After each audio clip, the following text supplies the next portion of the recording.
নমস্কার, মনস কিচেনে সকলকে স্বাগত। আজকে আমি শেয়ার করছি আপনাদের সঙ্গে একেবারে পুরনো পদ্ধতিতে অনুষ্ঠান বাড়ি স্টাইলের কুমড়োর ছক্কার রেসিপি। এটা আমার বাড়িতে পূজা পারপাসে বানিয়েছিলাম, সেটাই আপনাদের সঙ্গে শেয়ার করছি। এই ধরনের রেসিপি নিরামিষের দিনে লুচি, পরোটা, রুটি সবের সাথে ভালো লাগে।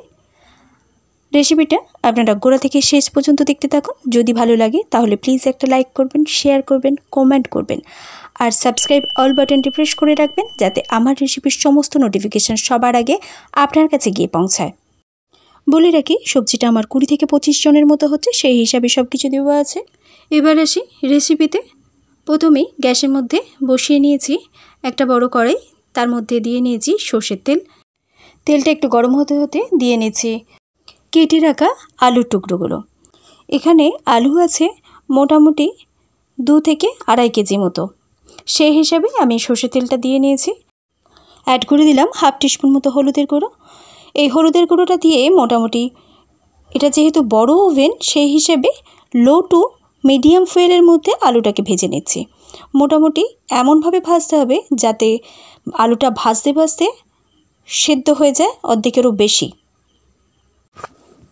দেখুন, আলুটা বেশ গোল্ডেন ব্রাউন হয়ে গেছে, অর্ধেকের বেশি সেদ্ধও হয়ে গেছে। এই পর্যায়ে একটা অন্য পাত্রে তুলে রাখছি। সেম কড়াইতেই দিয়ে নিচ্ছি কেটে রাখা কুমড়োগুলো। এখানে কুমড়ো আছে 3 কেজি মতো। কুমড়োটা আলুর থেকে একটু বড় সাইজের কাটা আছে। সবসময় খেয়াল রাখবেন আলুর থেকে কুমড়োটা সবসময় বড় রাখার চেষ্টা করবেন, তা না হলে কুমড়োটা গলে যাবার সম্ভাবনা বেশি থাকে। যেহেতু কুমড়োর কোয়ান্টিটি অনেকটাই আছে, তাই কুমড়োটাকে আমি 2টো পার্টে ভেজে নিচ্ছি। কুমড়োটাও ঠিক লো টু মিডিয়াম ফুয়েলের মধ্যেই হাতে একটু সময় নিয়ে এরকম ব্রাউন কালার হলে সেই পর্যায়ে অন্য পাত্রে তুলে রাখছি। সেম প্রসেসে বাকি কুমড়োটাও আমি ভেজে নিচ্ছি লো টু মিডিয়াম ফুয়েলেতে রেখেই। ঠিক এইরকম ভাব লালচে ব্রাউন অবস্থায় আমি একটা অন্য পাত্রে তুলে রাখছি।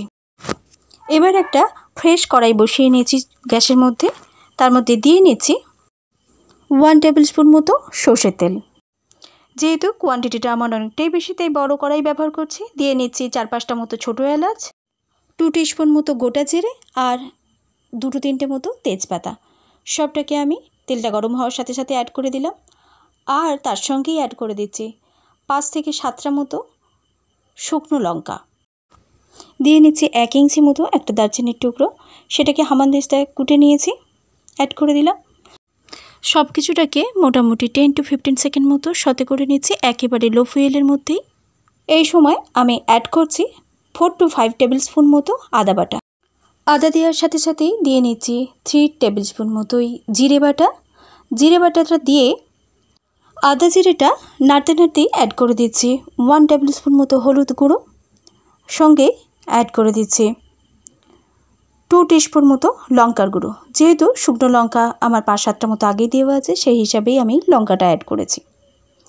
সব কিছুটাকে বেশ ভালো মতো 15 সেকেন্ড মতো নাড়াচাড়া করতে করতে দিয়ে নিচ্ছি মশলার বাটিটা ধুয়ে অল্প একটু জল, যাতে না মশলাটা তেতো হয়ে যায়।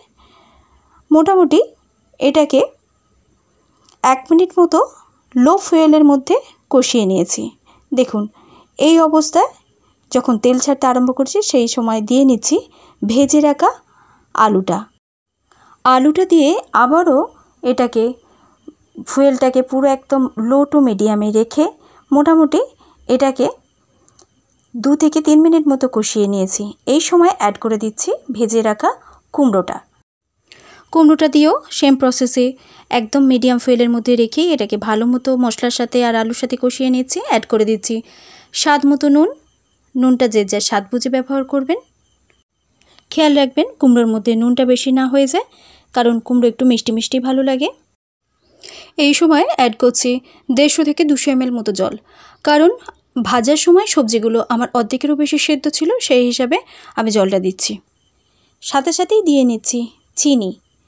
এখানে আমি মোটামুটি 250 গ্রাম মতো চিনি ব্যবহার করেছি।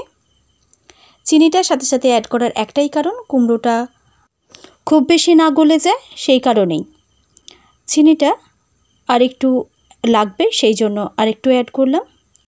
আপনারা আপনাদের কুমড়োর মিষ্টতার উপরে চিনিটা অ্যাড করবেন। বা যে যতটা মিষ্টি খেতে পছন্দ করেন সেই হিসাবে চিনিটা অ্যাড করবেন। এই সময়তেই দিয়ে নিচ্ছি বেশ কিছু ড্রাই রোস্টেড করে নেওয়া চিনে বাদাম। বাদামটা আমি আগেই ভেজে রেখেছিলাম, সেটাই অ্যাড করে দিলাম। মোটামুটি বাদামটা দেওয়ার পরও এটা মিডিয়াম ফুয়েলের মধ্যে 2 মিনিট মতো এটাকে নেড়ে চেড়ে নিচ্ছি। অ্যাড করছি 1 টেবিল স্পুন মতো আমার হোমমেড গরম মশলা। আপনারা যে কোনো গরম মশলা ব্যবহার করতে পারেন। চিনিটা ভালো মতো মেশানো হয়ে গেলে দিয়ে নিলাম 3 টেবিল স্পুন মতো পোস্তদানা। পোস্তদানাটা দিয়েও মোটামুটি মিডিয়াম ফুয়েলের মধ্যে ভালো মতো মিশিয়ে নিতে হবে। আশা করছি কুমড়োর ছক্কা বাড়িতে অনেকবারই বানিয়েছেন, তবে আমি যেভাবে বানালাম এইভাবে বাড়িতে একবার বানিয়ে অবশ্যই জানাবেন আপনাদের এই রেসিপিটি কেমন লেগেছে। ফুয়েলটাকে একেবারে লোয়েতে করে রেখেছি। এই সময় সবশেষে অ্যাড করে দিচ্ছি 3 টেবিল স্পুন মতো ঘি। ঘিটা দিয়ে একেবারে লো ফুয়েলের মধ্যে অল্প একটু নাড়াচাড়া করে নেব। ঘিটা দিয়ে খুব বেশিক্ষণ নাড়াচাড়া করব না, মোটামুটি 15 সেকেন্ড মতো নাড়াচাড়া করে নেব, যাতে ঘি আর গরম মশলার ফ্লেভারটা একটু স্ট্রং থাকে আর কুমড়োটাও খুব বেশি গলে না যায়, সেটা আমাদের খেয়াল রাখতে হবে। তৈরি হয়ে গেল এরকম একটা দারুণ স্বাদের কুমড়োর ছক্কার রেসিপি। এবার এটাকে গরম গরম সার্ভ করে দিন। এটা গরম বা ঠান্ডা দুটো অবস্থাতেই খেতে ভালো লাগে। ধন্যবাদ আপনাদের মূল্যবান সময় থেকে আমায় একটু দেওয়ার জন্য।